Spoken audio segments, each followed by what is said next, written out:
Siempre. Hola, ¿cómo están? Estamos ya en el tercer capítulo de Conversaciones Constituyentes y hoy día vamos a estar conversando con Gabriel Gurevich, candidato de Independientes No Neutrales por el Distrito 10. Va a ser una conversa bien buena. Gabriel, para los que lo ubican, es un compadre bien innovador, bien diferente.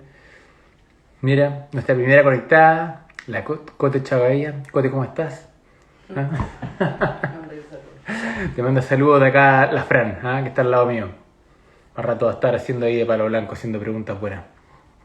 Sería bueno que alguien le avise al Guro que ya estamos conectados, porque probablemente se le olvidó. Pero hoy día vamos a tener una buena conversa, porque como estábamos comentando, el Guro... Mira, ahí llegó el Guro.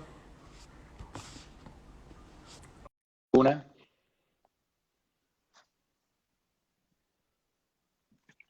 Se nos une el Guro, ¿no? Algo pasó. Guro, ¿cómo estáis? Bien, ¿y tú? Bien, pues compadre. ¿Cómo va todo? Qué bueno. Me veo un poco oscuro, parece, comparado contigo, ¿eh? Ah, no, yo te veo bien. Lo que pasa es que es Ah, al ya. revés. Yo acá ya estoy de noche, entonces me puse un foquito para que algo se vea, porque si no, en verdad parezco oscuro. Muy bien. Pero, ¿qué te digo? Te veis bien. ¿Qué Oye, tal? Guro, ¿cómo va la campaña? Formalmente, el 11 de febrero se puede hablar de campaña. Cuando Ah, uno es ya. candidato aceptado por el CERVEL, tiene que tener cuidado. No todo se puede decir. No se puede pedir el voto, por ejemplo, no se Exacto. puede hablar de campaña. Así que estoy en etapa de preparación estratégica, llamémoslo Perfecto. así. O sea, esto es simplemente una conversación entre amigos con un montón de conocidos mirándonos. No, totalmente. Y podemos hablar del fondo del tema constituyente, no hay ningún problema. Lo que uno no puede hacer es Ujú. pedir votos o ese tipo de actividades. Perfecto. Oye, Guro, ¿por qué no partimos para que te preséntate vos? ¿Quién eres? ¿Por qué estás en esta? ¿Qué te motivó? Es una buena aventura ir de constituyente. Totalmente. Y súper interesante por lo demás. Un poco para poner en contexto, el año 2014 yo me involucré por primera vez con una idea que era tratar de hacer la democracia un poco más participativa, ¿sí? Ujú. El diagnóstico en ese minuto era, es casi imposible para un independiente ganar un cargo electo, Así es. prácticamente imposible. Entonces, al final, lo que tratamos de hacer fue un Uber de la política, se llamó Todos ese proyecto, yo sé que Era, tú lo era- era- conoces en detalle. era un buen proyecto y yo lo encontraba una muy buena idea de hackear la política con eso. Hablemos más rato de eso, ¿ah? Bueno, y ahí yo entendí que básicamente la democracia participativa, perdón, la democracia representativa como la conocemos, Ujú. se desarrolló entre el siglo XVIII y el XIX y el XX se estableció como es el menos malo de todos los modelos de organización de la sociedad, ¿no? Exacto, Y la como verdad es que decía hace 30 Churchill. años tal cual. Y hace 30 años cambió el mundo con Internet y nos dimos Ujú. cuenta que nuestra opinión era viable de hacerla oír de manera más permanente a los líderes, que nuestra forma de organizarnos era instantánea y etcétera. Y resulta que la democracia no ha cambiado un ápice. Mm, Y estamos viendo en el mundo entero, en mi opinión, sí. todo tipo de efervescencias sociales que de una u otra manera conectan con la misma idea. Oye, organicémonos de una manera más razonable para el siglo Mm. XXI. Y esa idea me ha estado dando vuelta por muchos años y creo que en esta vuelta Chile eligió sentarse a conversar para cambiar las reglas del juego, lo cual es fantástico, porque si no fuera de esta forma va a ocurrir de alguna otra manera menos amable. Mm. Entonces tenemos la instancia increíble de sentarnos y decidir, mira, estos son más o menos los vértices de cómo queremos ser como sociedad. Mm. Eh, y me gustaría poder aportar y colaborar para que esa democracia que nazca, el sistema en el que nos organicemos, sea mucho más participativo, esté mucho más cerca a los ciudadanos y de alguna manera nos deje vivir los desafíos que vienen para adelante, que son totalmente diferentes. Oye, Guro, a ver, esto es una conversación fascinante, ¿eh? Tú me conocí algo, entonces sabes que también me gusta. Qué estilo, weón. Qué Salud. estilo. No, yo Yo, te iba a yo vi decir, tu tabla. Bueno, relajémonos, sácate una chela, hoy un cafecito. Yo tenía yo, una copa de vino acá, un poquito más tímida, y mi compadre se saca un martini, pero bien armado. entre otros, Churchill, ¿ah? Se tomaba un par de martinis al día. Es mentira que era bueno para el whisky, era bueno para el martini. Dicen que desayunaba uno, ¿ah? Ya, poniendo en serio de vuelta. Oye, el tema de la actualización de la democracia al final, la evolución de la democracia, es uno fascinante. Hay varias iniciativas por ahí. Yo creo de lo más serio que se ha intentado, podríamos hablar del Partido Pirata, que tiene mal nombre en Alemania. Hay un par No, y de en buenas varias partes iniciativas por ahí. más. Sí, pero digo de hacer algo en serio. Dinamarca también tiene ciertas iniciativas más de participación ciudadana. Pero empezando nomás, porque creo que es difícil plantear una conversación muy estructurada en este tema. ¿Por dónde comenzaría? Mira, propuesta concreta que me gustaría llevar a una convención constituyente. Yo creo que Chile tiene un tamaño tal que le permite tener un parlamento unicameral. ¿Tá? Normalmente se usan dos cámaras en simple, porque una logra mirar el tema desde la mirada macro del Estado como un todo, y se supone que la otra cámara es más local, ¿no? Y pelea de alguna manera con lo que le sirve a una región, un distrito. Yo creo que Chile tiene una combinación de tamaño como para hacerlo en una cámara, pero hacer lo que se conoce como trabajo prelegislativo de manera universal, en una plataforma digital, por supuesto, y vinculante. Quiere decir que todo lo que ahí se plantee como idea a considerar en la creación de la ley, sea un input que esa única cámara tiene que tomar en consideración, ¿no? Y participar en esa plataforma puede ser de manera directa o indirecta. Yo puedo estar interesado en algunos temas, digamos, los temas de tecnología, en mi caso, etcétera, pero no necesariamente en algunos temas valóricos y éticos, pero confío harto en el criterio Tomás. Por lo tanto, yo le puedo endosar mi responsabilidad de representación y Tomás pesa por 2 o por N, y se la puedo revocar cuando quiero. ¿Ah? Entonces, esto es viable con la tecnología que tenemos hoy día y generaría esa mirada de todos los sumatorias, si tú quieres, de los interesados participar en cada tema de manera prelegislativa y después en una cámara se termine de zanjar como corresponde. De esa manera creo que podría empezar a existir un modelo más participativo. Pondría además algunos balances entre ciudadanía y autoridades. Suiza es un buen ejemplo de cómo se puede autoconvocar la ciudadanía para obligar, por ejemplo, al Parlamento a discutir un cierto tema. La ciudadanía, tanta como la que eligió al Parlamento en ejercicio o más, se autoconvoca y si ese plebiscito de alguna manera le da una señal al Parlamento y le dice queremos que discutan eutanasia. ¿Ah? Y el Parlamento está obligado, no obligado al output de la discusión, pero obligado a ponerla en tabla. Entonces, ahí se empiezan a lograr ciertos temas de democracia participativa que creo que no hay que ser tímido en esto, creo que hay que tirar el tejo pasado, y obviamente en el tiempo estas cosas se van perfeccionando. Pero créeme que, no sé si a ti te pasa lo mismo, yo tengo la sensación de que esto o lo hacemos a la buena, o lo vamos a terminar haciendo igual a la mala. Entonces hay que meter... Estoy muy de acuerdo. De hecho, yo creo que lo que nos falta, más allá de que algo puede pasar a la mala, tiene que ver con poner estos temas arriba de la mesa y discutirlos, porque siento que la discusión sigue demasiado en el siglo XX, es decir, seguimos hablando de si presidencialismo, semipresidencialismo, si un poquito más aquí, un poquito más allá, un poquito de sal, un poquito de pimienta, pero no estamos hablando que podríamos sentarnos en un comedor diferente. Y entonces, a ver, volvamos al punto que estaba haciendo recién, porque yo lo encuentro súper interesante. De hecho, hace un par de años atrás escribí un par de columnas al respecto. Estamos hablando de que en el fondo hubiese una sola cámara, pero previo a la cámara hubiesen, por ejemplo, hubiesen comisiones técnicas o hubiesen un trabajo prelegislativo digital y que por lo tanto esas comisiones técnicas, el voto, que uno podría hacer la semejanza con lo que hubiese sido la Cámara de Diputados, entonces tendríamos solamente un Senado, que el Senado sería como la cámara que administra lo político y lo macro y hace el contrapeso entre las diferentes iniciativas, y tuviera una Cámara de Diputados que no fuera de diputados, sino que fueran diferentes comisiones técnicas. De ciudadanos. Exacto. Una cámara de ciudadanos. Entonces, no, imagínate... Tal vez te podéis combinar, porque podéis combinar, yo voto por el guro, cuando digo, ¿sabéis qué? Quiero que alguien que hable, te invento, de data y privacidad en el Estado, ¿cierto? Pero el guro puede ser tal vez un muy buen ciudadano o puede ser un muy buen experto. Y los dos se tienen que sentar en una comisión a discutir, pero de nuevo, tenemos mayor especialización, ¿no? Sí, a mí lo que me pasa es que si de repente tú estás muy interesado en un tema y de alguna manera tu opinión y tu forma de plantear lo que podría mañana terminar en una ley genera muchos respaldos, ¿cierto? Finalmente, el momento en que el Parlamento esté legislando y en las comisiones, etcétera, va a tener que llamarte como un representante validado de un montón de gente que opina de tal manera en un tema. Entonces, eso puede ser que ese personaje en su momento, no sé, pensemos en temas de regulación eléctrica, pero algo poco moral y ético, digamos. Exacto, Representa tantas opiniones que podría valer más que un senador o que un parlamentario en términos de votación real. Entonces, esa es la forma, creo yo, en que la ciudadanía empieza a hacer valer de alguna manera sus opiniones. Y por si me lo iba a preguntar, porque siempre me lo preguntan, hay una forma de hacer que la participación digital tenga un mínimo decente, ¿no?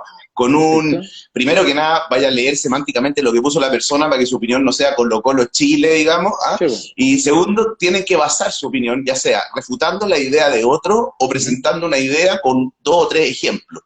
Esto se ha hecho en Taiwán, por lo demás, se ha hecho en Estonia, se han hecho un montón de partes, y acá hay un sesgo quizás de las élites a decir, es demasiado elitista, hay gente, oye, te sorprendería cuando le facilitáis a la gente opinar, porque atrás ponía un motor semántico y el compadre puede mandar un audio WhatsApp, literalmente.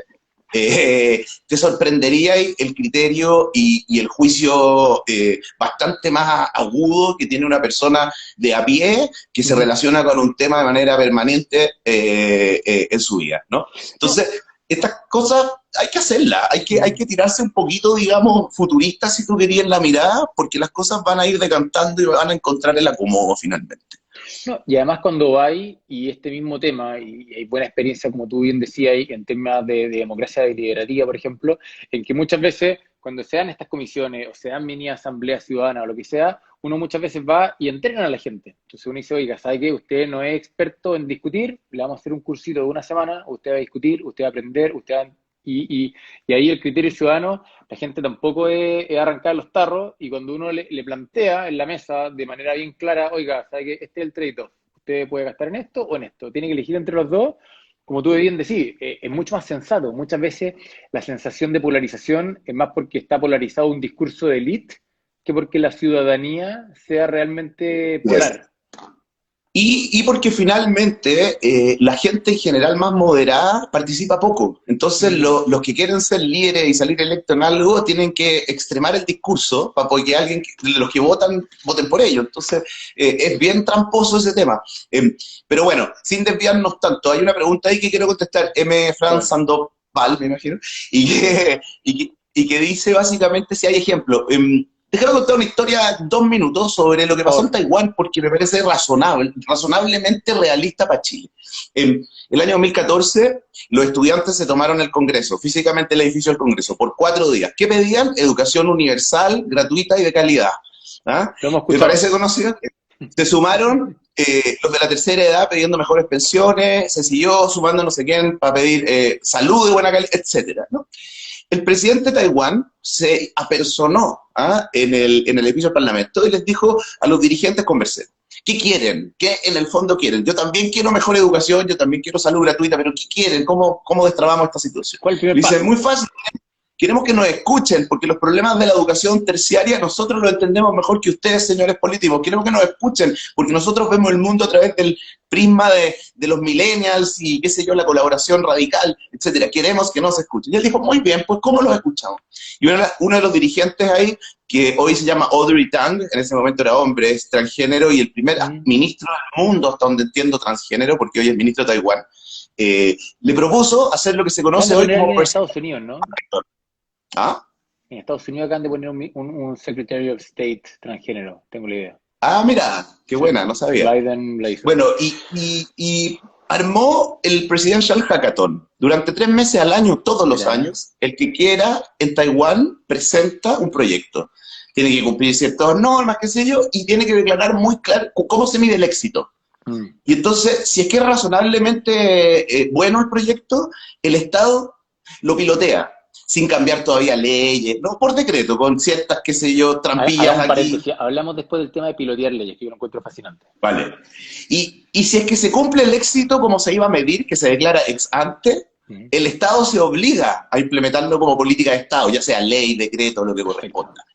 Maravilloso. Bueno, ha bajado la tensión social increíblemente. Se han presentado proyectos desde una norma para estacionar las bicicletas paralela a la acera y no perpendicular, hasta cambios radicales en el funcionamiento de la aduana. Taiwán tiene un montón de import-export, sí, sobre todo. Seguro, es una economía muy abierta. Entonces es tremendamente increíble porque al final en mi análisis y lectura, lo que el mundo nuevo, digamos, post-internet nos trajo es la facultad, la posibilidad y el deseo de querer participar de lo que se llama construir la vida y la sociedad, digamos. Entonces, hay que recogerlo. No, y además funcionamos hoy día bajo un paradigma social y organizacional muchísimo más desestructurado, muchísimo más complejo, pero también mucho más sistémico y más atomizado. Entonces, muchos de los problemas, creo yo, que hoy día estamos enfrentando en la política nacional tiene que ver con que todos los problemas los estáis metiendo en el mismo cajón. Ese mismo cajón se llama política tradicional, se llama Congreso, se llama Poder Ejecutivo, y no eres capaz de repartir los problemas para que se distribuyan entre diferentes organismos, porque un montón de problemas se podrían estar hoy día resolviendo de mucha mejor forma a nivel ciudadano, a nivel de municipalidades, de juntas de vecinos, de clubes de barrio, de asociación de pasteleros, de gremios de no sé cuánto, y como tú decís, hoy día como que pareciera que el debate público hay que ponerse a la cola, ¿ah? Hay que agarrar los temas de a uno, no somos capaces de caminar y mascar chicle al mismo tiempo, no somos capaces de reformar la aduana, ser capaz de tramitar el TPP, y al mismo tiempo reformar el sistema de pensión al mismo tiempo. Es uno a la vez. Es brutal. Es como que en verdad siguiéramos funcionando en el año 1900. Pero por eso te digo, el sistema democrático, que por lo demás, yo esta cosa, ya que nos está escuchando harta gente, es bueno decirlo, la discusión constitucional es bien acotada. Si ustedes leen la Constitución actual, 2/3 de los artículos son de cómo se elige la autoridad, quién lo reemplaza si no está, quién presenta la quina, qué pasa con no sé qué, cómo se elige, quién es el... etcétera. Son las reglas del juego. Y de las reglas del juego. Y 1/3 podría ser lo que se considera la parte más valórica de los derechos, por cierto, algunos deberes que hay, qué sé yo, que yo creo que tienen que haber más deberes para todos. Pero el punto es que cuando tú te centras a discutir el marco... Sí, por favor. Tú te das cuenta que hay grandes temas en los que están todos de acuerdo. Eso es lo primero que a mí me ha pasado. En estos meses, de alguna manera, en el discurso y en el, digamos, en el tema, tú te das cuenta que en un 70-80% yo creo que los chilenos estamos bastante de acuerdo en lo que queremos como estos límites, ¿no? Y el resto, por supuesto, es que hay que sentarse a discutir. Y aquí viene la importancia del tema de los independientes en la política.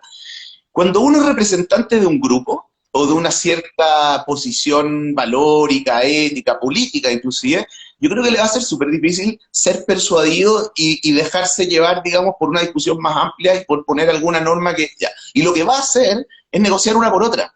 Ese es mi mayor miedo de la discusión constitucional, que básicamente esté tan dominada por los partidos que yo no los culpo. Yo sí creo que son necesarios, son útiles en la política. Pero de alguna manera el representante que fue nominado o puesto en la papeleta por un partido, sea este militante o no, se debe a ciertos puntos de partida en la discusión. Y si eso se da, es como funciona el Parlamento, básicamente, que, ok, negociemos el articulado, la ley, tú me das, yo te doy, tú me das. Va a ser una transacción constante en vez de ser capaz de ser una conversación nueva. Gracias por ponerlo en concreto, exactamente. Y esta no puede ser una discusión transaccional, tiene que ser una de valores y de convicciones, si no, no da. ¿Cómo uno pone este tema en la agenda? Porque en el fondo lo que estamos hablando es decir, oye, planteemos una democracia delegativa, tengamos un congreso unicameral, pero no unicameral a secas, sino que con una instancia prelegislativa y técnica, con comisiones, de nuevo, electas con votos delegativos. Hablemos de pilotear leyes o de cómo se rediseñan después de un periodo de aprendizaje, después de que se hayan, es decir, pasan de vuelta por el Congreso, por la Comisión, por donde sea. Son cosas que tal vez a personas que hemos estado metidos en el mundo del emprendimiento, de la innovación, de entender cómo funciona el mundo cuando hay mercados más competitivos, nos suenan razonables. Pero en el mundo de la política suena física cuántica. ¿Por dónde partís la conversa para sentarte con un tipo de antaño, para decirlo de manera elegante, y decirle, querido, tenemos que prototipar las leyes? Mira, a ver, te puedo decir que yo soy más optimista que tú. El año 2018, después de que el proyecto de todos, y en particular yo hice una campaña senador para demostrar que se podía hacer digital, ya había terminado. El presidente de la Comisión de Ciencia y Tecnología de la Cámara de Diputados era Giorgio Jackson y el vicepresidente era Enrique Van Rysselberghe. Ambos y yo, conversando de un montón de temas, llegamos al siguiente piloto. Cuando se revisan las comisiones, los articulados, básicamente hay un escribano que recoge todos los comentarios de cada diputado y arma un acta. y esa acta después literalmente se cose con una aguja y con hilo para que no sea, digamos, perturbable, es como anti-tampering previo al blockchain. Y a la sesión siguiente, este escribano parte leyendo todo el articulado de nuevo con los comentarios agregados, digamos, de lo que dijo el diputado A, B y C, ¿ya? Y entonces la cantidad de hora hombre que hay de compadre escribiendo actas de comisiones es ridícula. Y yo le hice el piloto que probablemente muchos de los que nos están escuchando conocen, de hablarle a WhatsApp con el botón apretado de reconocimiento de voz, y que te lo ponen puesto, ¿no? Y que en un 80% es bueno, y si tú lo usas mucho te aprende el slang y el tono, y se vuelve un 90 y tantos por ciento bueno. Bueno, y solo en la Comisión de Hacienda del Senado se hizo un piloto. No hubo que comprar hardware, porque todo, weón, tenía un celular con la capacidad de reconocer. La velocidad con que tramitaron nuevos proyectos fue tal que Giorgio Jackson hizo una especie como de presentación en la cámara completa, digamos, de este tema, que duró exactamente 1 minuto y medio la presentación, ¿no? ¿Ah? Y trató de permearlo hacia el resto. Obviamente quedó ahí, me imagino, y no pasó nada. Claro. Pero la capacidad de pilotear algo, a mí me pareció que al menos los honorables de la Comisión de Ciencia y Tecnología la tenían. Entonces yo creo que se puede. Y si tú me decís que va a quedar la cagada, o sea, en términos conceptuales, nos vamos a pasar a un modelo sin conocerlo, sin saberlo, y que, bueno, ¿sabes lo que te digo? Yo creo que incluso en esas instancias se le puede dar un poder conjunto a dos poderes del Estado, qué sé yo, se puede inventar una forma para que eventualmente los estadistas puedan frenar una estupidez de las masas. Pero esto sería pensar mal de la inteligencia colectiva, o sea, yo creo que ojo, el gran número de las cosas son buenas. No, y porque sea innovador, y porque uno pilotee cosas, o porque haya democracia delegativa, o porque sea lo que sea que innovemos, eso no quiere decir que no vayan a existir instancias de chequeo, que no siga existiendo una contraloría, que no sigan existiendo procesos por los que yo puedo impugnar algo mal hecho. O sea, no, sí, vamos a innovar en la forma de hacer las cosas, pero eso no quiere decir que esto va a ser la cueca en pelota. Exacto. Oye, dicho eso, lo que es interesante también, y que algo que sí entiendo que es parte de la Constitución, tiene que ver con el derecho público. Porque el derecho público, que no soy abogado, pero entiendo que normalmente dice solamente lo que se puede hacer. Y eso, de alguna forma, es tácitamente una orden a no innovar. Porque cuando tú a un subsecretario, tú le dices, usted puede hacer A, B, C, y el subsecretario le cambió el mundo, ¿cierto? Porque de la noche a la mañana apareció el celular, y él está solamente mandatado a ver la red física, no la red inalámbrica, tuvo un problema. Entiendo que en ese minuto tuvieron que pasar una legislación para que también el subsecretario tuviera que ver los celulares, lo cual es una estupidez. Entendemos de que hoy día lo que deberíamos estar es habilitando a ese subsecretario para que pueda hacer todo lo que necesita hacer. Y ahí también hay un tema interesante de cómo hacemos que el Estado se transforme en una máquina constante de evolucionar e innovar, y no tenga un mandato tácito de quedarse quieto y mantener el statu quo. Es súper buena tu reflexión. Y yo la veo desde el punto de vista de los números del presupuesto. ¿Tú cachai que Chile, el presupuesto total son como 70 billones de dólares al año? Eso es lo que gasta el Estado. 40 de 70, no, es mucha plata, pero la gente de repente se nubla. Pero mira, la fortuna más grande de Chile, los Luxich, son 17 billions. O sea, no alcanzan ni para un trimestre del año. Para que lo pongamos en dimensiones. Pues, no, y es bueno ponerlo así. Porque uno muchas veces como que piensa que uno va, entre comillas, y démosle la plata, claro. Listo, y no nos aguanta la fiesta medio año. O sea... Nada. Entonces lo que yo digo es lo siguiente, de esos 70, más o menos 40 se gastan entre salud y educación. Y 30 en todo lo demás. Ya. Entonces, cualquier ahorro potencialmente real en educación o salud, es muy grande el impacto que tiene en el erario completo de la nación. Entonces, hay proyectos increíbles, súper evaluados. Por ejemplo, digitalizar toda la documentación de salud, que nunca más haya un papel en salud, pero en ninguna parte, ni en el Senabas. Interoperabilidad, que se habla mucho y que entiendo que ahí... Son como 3 o 4 puntos del PIB. Y la tranca está en lo que tú dijiste, en como no se dice que se puede hacer, entonces no se hace. ¿Ah? Yo no tampoco soy abogado, por lo tanto sería un poco patúo meterme en el detalle de por qué el derecho público y qué pasa, cuál es el riesgo de cambiarlo, pero creo que hay que dar ciertos bolsones de discrecionalidad a las autoridades, que por algo están ahí, para que puedan tener un poquito juego de piernas, porque si no realmente se queda ahí estancado. Por lo demás, he estado preguntando, las leyes orgánicas constitucionales, por ejemplo, la LOCE, Ley Orgánica Constitucional de Educación, tramitada en el segundo gobierno de la Bachelet, qué sé yo, tienen un estatus que no es constitucional, pero no es una ley, es una hueá entre medio. No existe en ningún otro país del mundo, y tú le preguntáis a los que de alguna manera están súper involucrados en la utilización de la ley a diario, ya sea en el Parlamento o en otras instancias, y tú le preguntáis por qué existe, qué pasaría si lo cambiamos, que desaparezcan, qué es esto de las LOCE, y la resistencia en la que tú decís, es que ¿qué hacemos si no la tenemos? Así como, entonces, y no hay una buena razón de fondo, y entiendo que antes de la Constitución del 80 tampoco existían, entonces, a ese nivel, en el nivel constitucional de la discusión, hay una creación bastante innovadora, digamos, en los años 80, de las leyes orgánicas constitucionales, que hoy día, yo creo que todos lo quieren cambiar, pero nadie sabe por dónde partir a cambiarla. La pega va a ser ardua, o sea, es que a eso voy. Yo creo que lo que nos estamos embarcando como país es un cañón, o sea, es tremenda pega. Después de que quede una nueva constitución creada, o sea, va a haber que gobernar por años con leyes transitorias hasta que se cambien el resto de las cosas. Y va a haber o sea, pueden pasar dos cosas. Puede haber una sensación de como, ok, tolerancia, todos nos metimos en esto y como país vamos a ser mejores, o desorden total, porque va a haber que cambiar muchos cuerpos legales, etc. Entonces, hay que mirarlo con altura. No sé, el tema de fondo es difícil de opinarlo. Yo no creo que en la Constitución haya que hablar si el derecho público se debe modificar en espíritu, de que se puede hacer lo que no dice, etcétera, pero en algún lado esa cuestión se va a discutir. ¿Me explico? Sí, lo que pasa es que también, cuando uno plantea todo este mecanismo, como lo dicen los gringos, que suena mejor, el check and balance, ¿cierto? Uno también tiene que entender desde cuál es la premisa por la que comienza.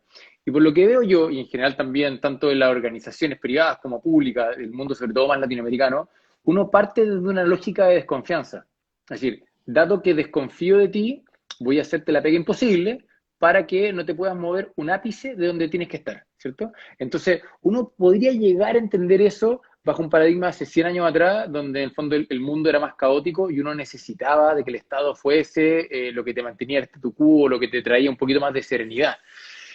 Pero uno también podría plantear el tema al revés, es decir, yo voy a plantear que de entrada voy a confiar en ti, te voy a dar las facultades, te voy a empoderar, voy a permitir de que tú puedas ser capaz de empujar todas las cosas que tú quieres empujar, y si es que metes las patas o metes las manos, te voy a castigar. Entonces es diferente. La premisa es confiar primero y sancionar después. Es buenísimo porque en la literatura más clásica se habla que ese es el modelo anglosajón, que es puritano y que de alguna manera viene desde la cultura, y la verdad es que no es tan así. Cuando tú te portáis mal en el mercado de valores americano, quedaste pobre para el resto de tu vida, porque si robaste 10 vas a tener que devolver 30, compadre, y no sé dónde los vayas a sacar, y si no vayas a hacer trabajo social. Listo.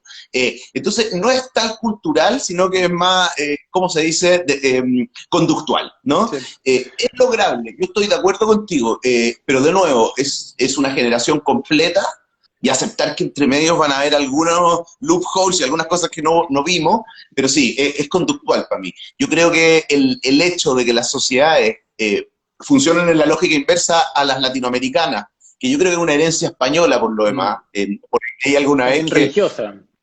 llegaban tan lejos, llegan tan tarde las instrucciones al virrey, digamos, que el virrey tenía que improvisar mucho. Cuando llegaban las instrucciones sabía que le iban a venir a fiscalizar como en 4 años, por lo tanto entre medio a lo mismo un poco. Entonces yo creo que la desconfianza y el etcétera viene por la forma en que se conquistó América por los españoles, de verdad, creo que viene ahí. Y hay un libro en Perú maravilloso que dice como la historia de la corrupción en Perú, y demuestran que empezó el día que se nombró un virrey. El día que se nombró un virrey, él y su apellido, digamos, se tenía que de alguna manera romperlo. Relacionado y con algo que comentaste antes, Guro, ¿cómo partimos por los deberes? Porque tenemos claro que la lista de derechos puede ser corta o larga. Sabemos que cualquier gobierno, más allá de lo que diga la Constitución, va siempre a buscar expandir la base de derechos, y está bien que así sea, en el sentido de que mientras se pueda, obviamente todos queremos que estemos todos mejor. Deberes, es una conversa que normalmente no tenemos. Comentaste algo de trabajo social o de trabajo comunitario. ¿Por dónde partimos? Aparte de cumplir las normas. Qué buena pregunta. ¿Por dónde partimos? Yo creo que hay que establecer ciertos deberes para poder recibir algunos de los derechos. Yo creo que en el marco más general de las sociedades, eh, esto del asistencialismo viene por otro lado. ¿Tú cachai que hoy día en Chile, básicamente, podéis recibir cierto grado de educación, cierto grado de salud, cierto grado, etcétera, por el solo hecho de ser chileno, lo cual está fantástico y yo soy un gran soportador de aquello. Ahora, de ahí en adelante, yo creo que el deber se debería construir en torno también a lo que tú has recibido, por ejemplo, ¿no? ¿Ya? Yo creo que el concepto del deber tiene que ver de alguna manera con un give back. Los emprendedores lo vivimos. Cuando tú de alguna manera tenías un cierto éxito y tenés tiempo para ser de mentor, de advisor, de inversionista, etcétera, tenés algo por detrás tuyo que te empuja también a compartir tu experiencia, etcétera. Y porque recibí en esa instancia también algo de vuelta. Entonces, yo creo, reconocimiento social, ¿sí?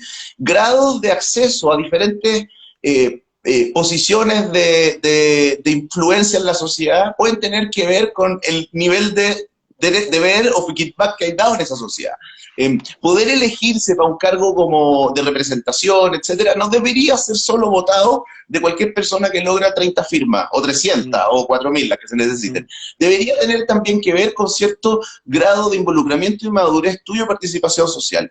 Bueno, ¿Se puede lograr? Yo creo que sí. o sea, que no te pidan solamente las 1000 firmas, sino que también te digan, oye, usted tiene que tener 100 años de participación comunitaria, ya sea como actuando como asesor del Consejo Municipal o y con trabajando eso en un demostré de alguna manera arraigo y trayectoria para ser alcalde, po. Entonces, hay un libro bien interesante que se llama Contra las elecciones, para salvar la democracia. Sí, No lo sé conozco, si lo he leído, holandés, ¿cómo se llama? no me acuerdo, pero muy bueno, cortito, bueno, y él plantea que en la democracia directa, que era en la antigua Grecia, obviamente, todo se discutía entre todos, y después se hizo un poquito representativa, porque en realidad solo los patricios podían opinar, y no todos, pero bueno. El punto es el siguiente: salir electo en un cargo implicaba 2 rondas. La primera era una lotería, agarraban a todos los habilitados para hacer ese cargo y lotería, y se les preguntaba a los que salían de la lotería, ¿quieres o no quieres? Porque uno tenía derecho a no querer, digamos. Exacto. Ahora, y de ahí había una votación entre los que querían. ¿Qué se lograba con esto? Que eventualmente tú, Tomás Sánchez, me tenías la sangre en el ojo, pero eventualmente yo podía un día ser una autoridad que te podía hacer pedazo, por lo tanto lograba un cierto mejor comportamiento social. Porque todos podían algún día ser, ¿ya? Y no solo aquel más pobre, etc. Entonces, una adaptación moderna a aquello, creo, es que la próxima vez que hayan, qué sé yo, pongamos los cargos más simples, concejales, ¿sí? Aquellos que quieran ser concejales, bueno, que se les pueda demostrar haber participado en alguna comité vecinal, en alguna actividad municipal. Yo creo que al revés, seguro, partamos por los cargos más en serio, es decir, no puede ser que uno se ande presentando a cualquier cargo importante, sea alcalde, senador o presidente, y entre comillas no hay trabajado un día con un comité de vecinos. O de nuevo, o como asesor de algún tema comunitario, o en algún tema de impacto de evaluación ambiental, no sé, o sea, pero no pueden ser solamente las ganas y las buenas ideas. Yo creo que no pueden ser solamente las ganas, las buenas ideas. Yo creo que tiene que haber un tipo de medida en términos de que te habilite o no, ¿cachai? Porque efectivamente la sociedad hoy día está tan hiperconectada que eso se puede lograr. Y finalmente, la votación tiene que ver con los matices a los que uno le quiere dar para esos periodos y ese cargo, ¿cachai? Y no tanto como que aquí se nos va la vida, pongamos el que, ya, porque regula muy bien aquello. Entonces, ¿tú cachai que eso se puede enganchar en una discusión constitucional? Creo que sí, pero de nuevo, va a ser como la declaración que yo creo que Chile va a hacer respecto a los pueblos originarios. No esperemos que la nueva constitución declare absoluta, con total claridad y abarcar el 100% del tema cómo vamos a hacer un país multicultural o multinacional o plurinacional. Sí. Te digo hasta donde yo creo que puede llegar la discusión constitucional y lo cual me parece que es súper razonable. Primero que nada, Chile tiene que hacer un reconocimiento explícito a que en esta nación, en este territorio, existían otras concepciones del universo y otra forma de ver la vida y que además son anteriores a los que llegamos, digamos, después como inmigrantes. Por lo tanto, Chile reconoce, protege y fomenta que esa cultura, esa cosmovisión, etcétera, se proteja. Hasta ahí yo creo que se puede meter en la Constitución. De ahí para abajo habrá que renovar las leyes, digamos, de la CONADE y otros cuerpos legales. Claro, pero Entonces, esas lo declaraciones de mismo intenciones son aplícalo a bien los deberes importantes. fundamentales. Lo mismo aplícalo al tema que estamos conversando de los deberes. Chile es una república democrática que fomenta la participación ciudadana y que de alguna manera incentivará a aquellas personas que tienen mayor compromiso, vocación, no sé, a detentar, digamos, cargos que sean de influencia para el resto de la sociedad. No sé. Y más allá no se va a lograr poner, no seamos tan concretos. Pero lo que acabamos de decir, si quedara de alguna manera, con todos los sí No, peros de los pero expertos, oye, pero incluso con una línea más simple, la ley se hace cargo después, pero uno podría decir, oye, para todo cargo de representación popular, el candidato tiene que demostrar un nivel de involucramiento ciudadano voluntario tal. ¡Pum! Y con eso ya te sienta un precedente que tenés que respetar la Constitución y por lo tanto todo cargo va a necesitar de tal. Y lo mismo podría ir de vuelta con la falta. Es decir, hoy día estamos muy acostumbrados a que se negocia cuánto es la multa y si es que te vaya a la cárcel o no, pero no se habla de horas de vuelta de cara a entregarle a la sociedad. Oye, porque también es muy legítimo, ¿ah? Yo creo que también hoy día la justicia, e incluso un carabinero cuando tiene que sacar un parte, se pregunta, oye, ¿este compadre es capaz de pagarlo o no es capaz de pagarlo? Creo que en todo este tema del COVID los partes eran bien complejos, porque un carabinero entendía de que hacer que alguien tuviera que pagar un par de millones de pesos era básicamente una sentencia a muerte. Pero si yo te dijera, ¿sabes qué? No te voy a fregar la vida tanto, pero te voy a mandar a 100 horas de trabajo comunitario, está cambia la buena. cosa y también cambia No, está la buena. relación con la sociedad de vuelta, porque en el fondo esa persona, que entre comillas era alguien que estaba cometiendo alguna ilegalidad, de vuelta se va a relacionar con la comunidad, la va a conocer mejor, se va a involucrar, va a conocer un lado de la moneda que no conocía y empezamos a generar tejido social y empezamos a generar también confianza. Ahora, y mira, yo voy a ser bien radical con lo que te voy a decir, porque Por a favor. Chile le cuesta, según el último dato que alguna vez escuché, no hace mucho, 600 lucas al mes un preso. Ujú. ¿Sí? O sea que es hasta medible el impacto negativo social, digamos, y tú podrías querer subsanarlo y eventualmente evitar estar encerrado, ¿no? Exacto. Estamos claros que hay ciertos psicópatas que probablemente no los queremos sueltos, Tienen, pero para otro tipo. Claro. Entonces, a mí me parece que es razonable generar esas normas y probablemente no borrar lo que hay para atrás. ¿Ah? mm, Esto es como cuando salían los nuevos procesadores Intel Pentium 1, 2 y 3. Finalmente tú tenías que hacer que el software fuera heredable, tenía que correr en la exacto. siguiente plataforma. Entonces, yo creo que ese es un buen principio para los cambios radicales, porque en algún minuto alguien va a salir con la pregunta que hace un ratito decíamos, de ¿cómo vamos a cambiar esto? Si siempre ha sido así. Bueno, ¿sabéis Es qué? muy Esto grande. se llama, exacto, y en algún minuto los nuevos nacidos corren esta nueva forma de hacer, o lo que sea. Y finalmente va a quedar del tiempo. Y eso es pilotear. Ahora, solo para volver a ese tema, porque creo que, como tú lo decías, es fascinante, ¿se podrá establecer que ciertos proyectos que no van a quedar bien amarraditos Mm. en la discusión que dura 9 meses más 3 eventualmente para sacar una nueva constitución, se puedan conversar después?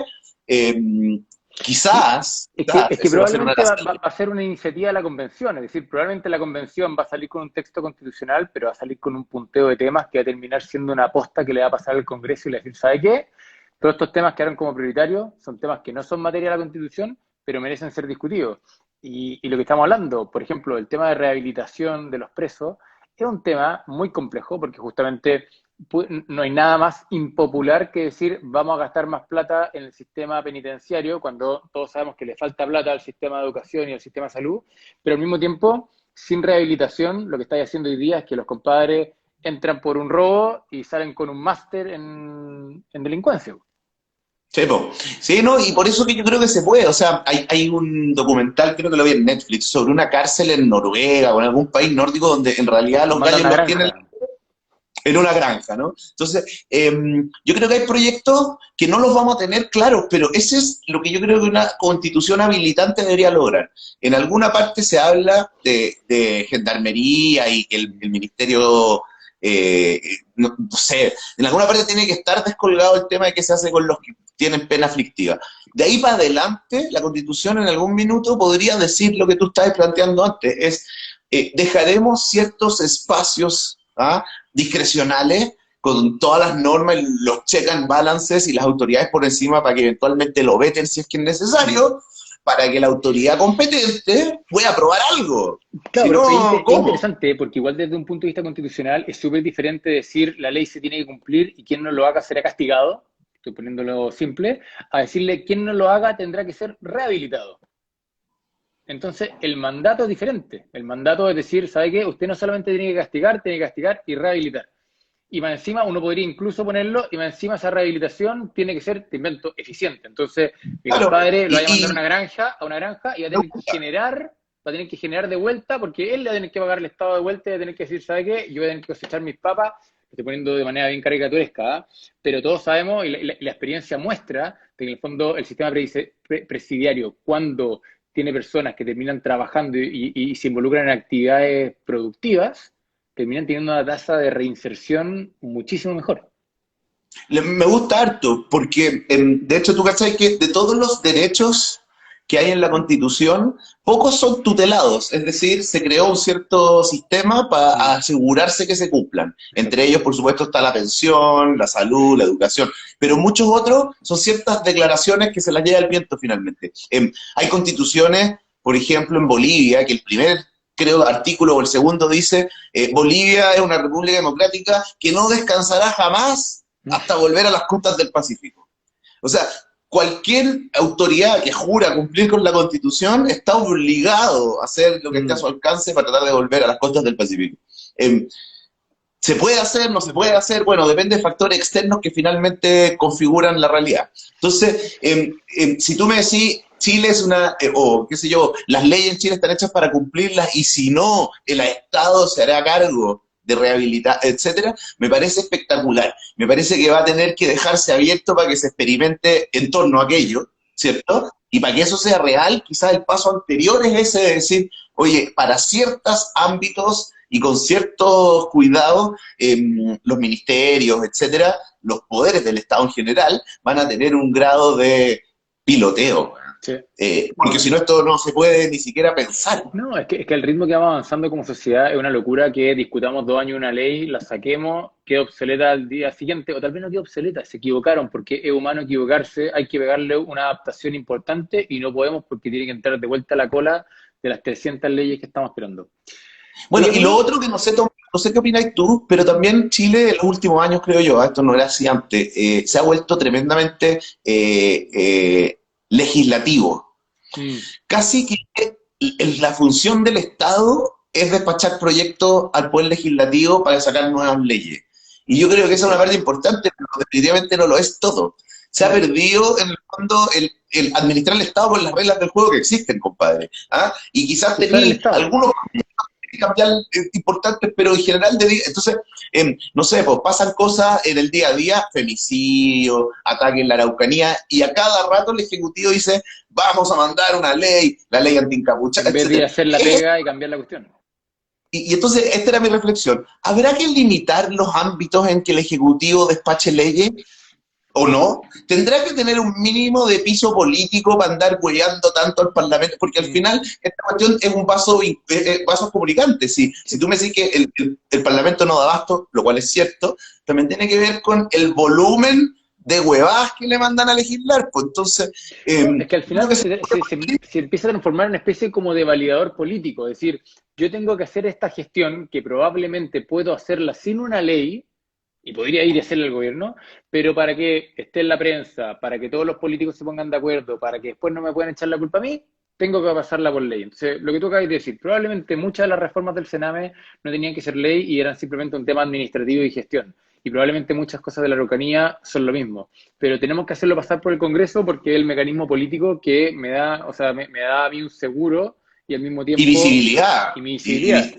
Sí, pero es una tontera. Oye, Guro, antes de que se nos pase el tiempo, porque nos quedan 10 minutos y la verdad es que nos fuimos en volada con un montón de temas bien innovadores y entretenidos que ojalá muchos de los candidatos lo vean, porque claramente este video va a quedar guardado después, entonces va a ser una puerta al debate. Mira, eso déjame, antes de que me hagáis la pregunta, eso es increíble. Esta elección tiene algo diferente porque es un cargo efímero que no te da poder real, digamos, ni de administrar presupuestos, ni nombrar gente en cargo, ni una de las clásicas, digamos, posiciones electas.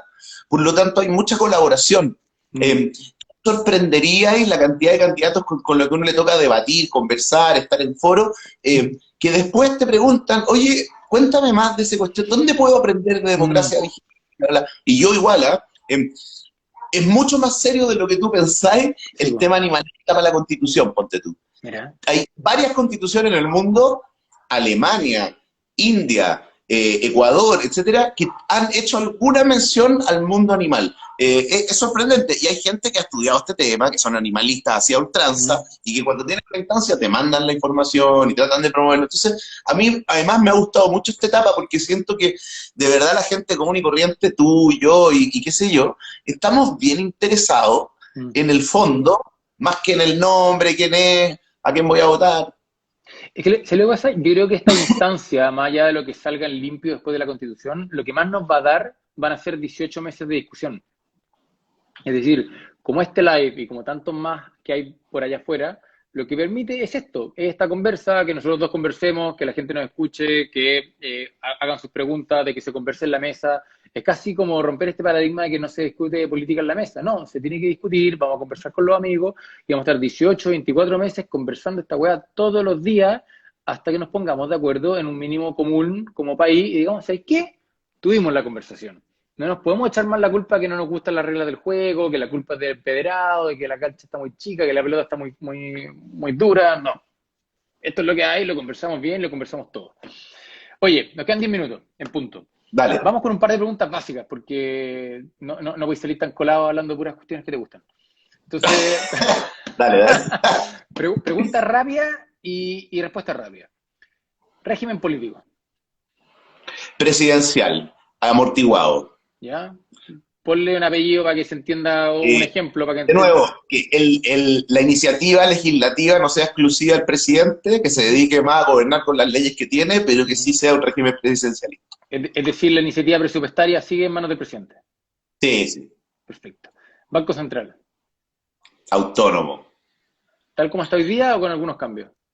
Es más, yo soy más puritano que los que quieren cambiarle que pueda financiar al Estado. Creo Mm, que el Banco Central Autónomo y además que no pueda comprarle deuda al Estado mm, es un gran elemento de estabilidad económica mm. eh, y hasta donde logro entender, a menos de que alguien me presente otra evidencia, le ha hecho muy bien a Chile y es de los modelos que mejor funcionan en el mundo. Sí, es muy cierto. Tribunal Constitucional. Eh, Me cuesta entender para qué lo tenemos, para serte muy Ujú, sincero. Ahora, si lo queremos tener, que se despolitice el nombramiento de los jueces, que no ya. tenga nada que ver con el ciclo político. Ujú. Es decir, Entonces, necesitamos tener una instancia, tal vez no se llama Tribunal Constitucional, pero una instancia que sea capaz de sancionar temas de constitución, pero con una gobernanza diferente. o sea, la Corte Suprema lo hace en Ujú, muchos países. Cuando sí. uno tiene una visión que esto puede ser inconstitucional, lo lleva a la Corte Suprema. Entonces, Ujú. existe otro mecanismo. Ahora, si el Tribunal Constitucional es bueno que exista y la mayoría de una convención constituyente lo quiere, yo daría la pelea porque los nombramientos no tengan nada que ver con el ciclo político. Perfecto. Si eso lo llevamos, siguiente tema, Poder Judicial. Es un tema que normalmente nos cuesta hablar en Chile.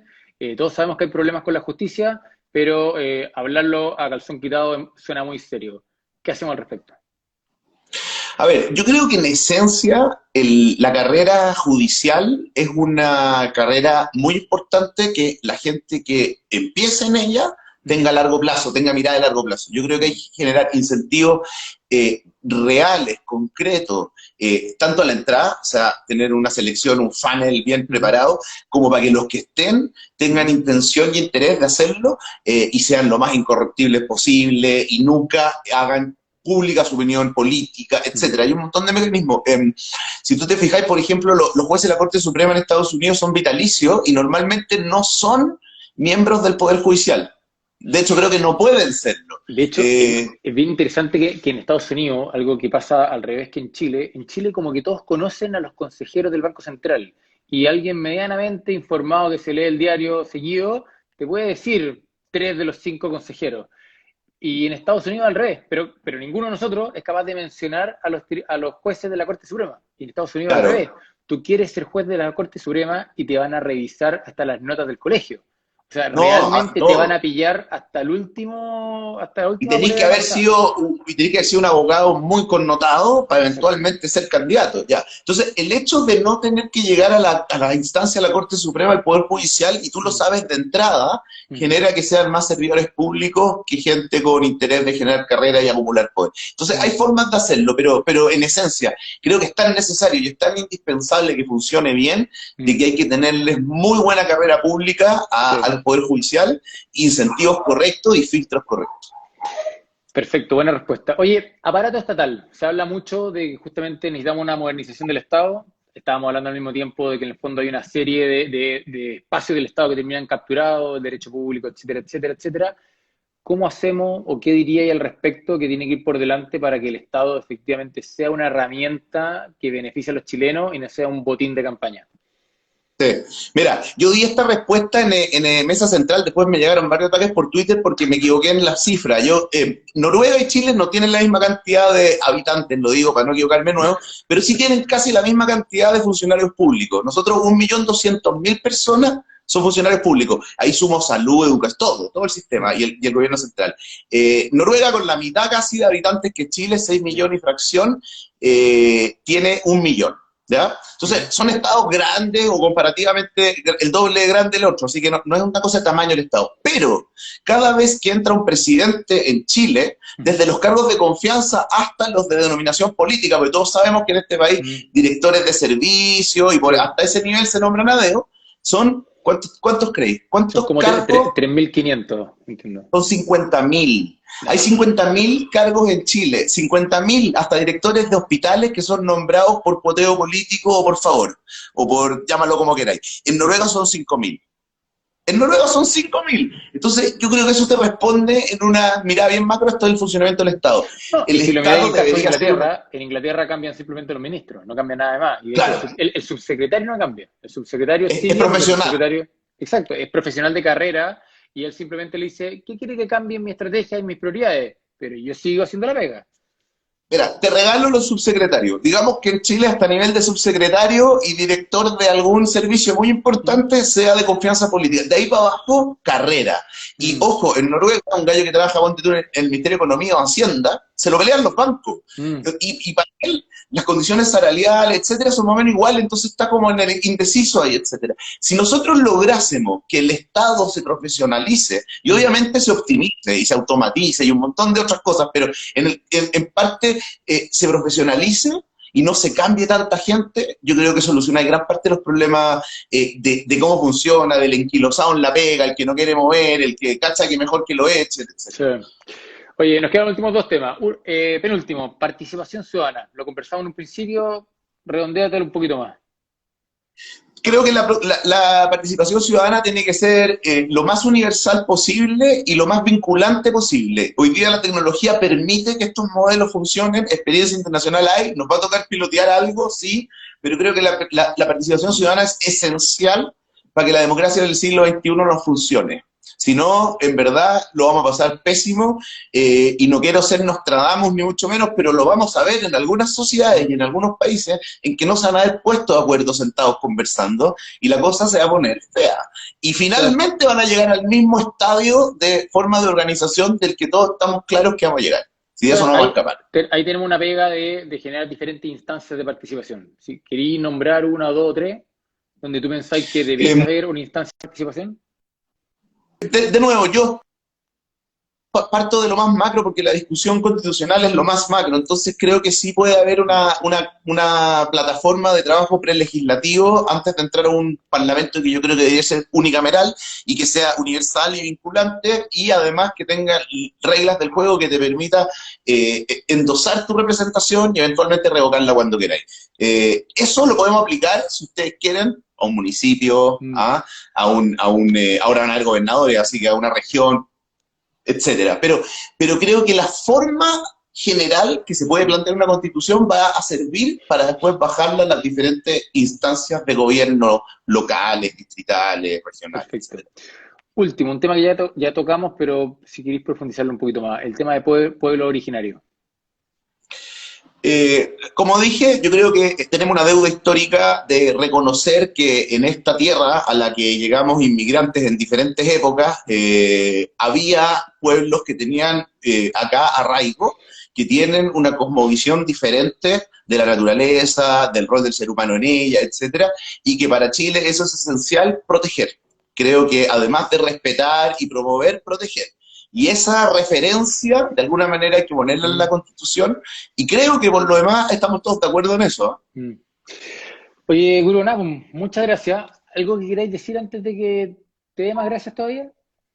No, no, más que nada, ojalá que este video sirva para un poco reflexionar en temas que quizás no son del debate permanente, que en esta vuelta del proceso constitucional algunos estamos tratando de poner sobre la mesa y destacar, y que ojalá estas miradas, si no soy yo, sea otro, pero que estén presentes en la Convención Constituyente, y que por acá, en este lado del mundo, tienen una persona interesada en tratar de colaborar para que esto salga lo mejor posible, y además está decir que el que algo de lo que escuchó le interesa profundizar o saber más, escríbame en cualquiera de las redes sociales para poder compartir más información, y también los que me quieran refutar alguna idea y que tengan una visión totalmente diferente, creo que eso suma mucho. Así que, nada, agradecerte a ti, Tomás, también por el tiempo. Sé que estáis tarde ya en la noche por allá, pero qué bueno que tengáis la motivación de contribuir, porque gente como tú, que tiene cierta visibilidad y tiene cierto nombre y opinión en temas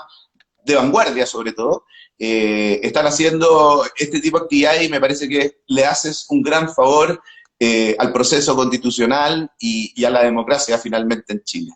No, estamos de acuerdo. Tenemos que tener esta conversa y eso es lo importante. Oye, Guro, lo último. ¿Tú por qué comunas vais? Para que todo el mundo sepa, si es que le gustó esta conversa, ¿dónde te podría apoyar? Yo estoy inscrito en el Distrito 10, que es básicamente Santiago, Ñuñoa, Providencia, San Joaquín, Macul y La Granja. Es súper emblemático el distrito, hay 69 candidatos aprobados por el CERVEL hasta ahora, que creo que ya es lo definitivo, y como 7, 8 listas, algunas de partidos, otros de independientes, así que la competencia, si nos dan otra instancia para explicarles la numérica, es interesante, porque como nunca va a haber una dispersión de votos increíble, entonces el que lo hace un poquito mejor, eventualmente tiene una chance. Como tú sabes, yo no soy una persona tan pública ni tan conocida, además me gusta proponer desde las ideas más que desde las eslogan, etcétera, pero voy a tener que hacer un poquito de campaña picante y un poquito de eslogan, porque si no, no pasa nada. Sí, claro. Oye, Guro, muchísimas gracias. Gabriel Gurovich, candidato por el Distrito 10. La verdad es que muy buena la conversación. Gracias por tu tiempo y ojalá estas ideas que son un poquito más innovadoras, más disruptivas, sean recogidas en la convención, porque la verdad es que si vamos a hacer una constitución en el siglo XXI, más vale que tenga olor a esto y no olor a naftalina. Muy buena reflexión, te la agradezco. Que esté muy bien, Guro. Cuídese. Muchas gracias a todos y nos vemos el domingo. El próximo jueves también. Chao, chao. Chao.